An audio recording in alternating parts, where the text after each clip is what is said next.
Evidence for relationship between T4, T3, and glucose metabolism appeared over 100 years ago when the influence of thyroid hormone excess in the deterioration of glucose metabolism was first noticed. Since then, it has been known that hyperthyroidism is associated with with insulin.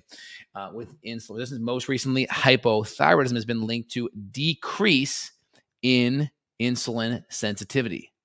So that means you need more insulin to get the job done. So more recently, hypothyroid has been linked to a decrease in insulin sensitivity. That means you need more insulin to get the glucose into your cells. The explanation to this appears a paradox and may lie in the differential effects of thyroid hormone at the liver and the peripheral tissues. And I think it just comes down to the fact that the more, thyroid hormone impacts the cells. And so the higher metabolism you have in the cell, you can just burn it up because your cell's already burning hot. It's already utilizing the fuel. The more that drops, the more that energy drops. It's like putting coal into let's say, a wood burning fireplace, right? If your wood burning fireplace is already at maximum temperature, the rate at which it's going to take on wood is much higher versus if you put it in cold, it's going to take time to heat up. And then the rate at which it's burning wood is going to be much, much slower. I think it's the same thing. It's just a pretty crude analogy, but I think it rings true. The purpose of this paper is to explore the effects of thyroid hormone to glucose metabolism and analyze the mechanisms. I think that's the big mechanism here I wanted to highlight.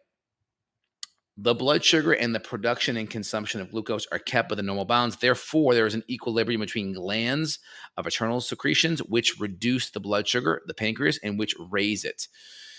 Thyroid hormones exert both insulin agonist and antagonist actions at different organs, right? I think it's just going to come down to increasing metabolism, increasing energy, higher energy, more we burn up glucose, the more we burn the glucose up, the less glucose we have to worry about. Next thing I want to highlight here out of the gate, this is important, the association between adult weight gain and insulin resistance at middle age. So just basically talking about the more insulin resistant you are, the more you're likely to gain weight. And the other article over here, really simple, talked about the fact that thyroid issues can drive insulin problems. So just trying to make that correlation hit it home here for you guys. But pretty simple. We examine the association between weight gain and insulin resistance with a linear regression, adjusted for confounding factors. We additionally adjusted for total fat, visceral fat, and liver fat. And then it says right here that we had homeostatic model of insulin resistance was 3.22 times higher in weight maintainers. And the joint model total body fat mediated association for 8.1.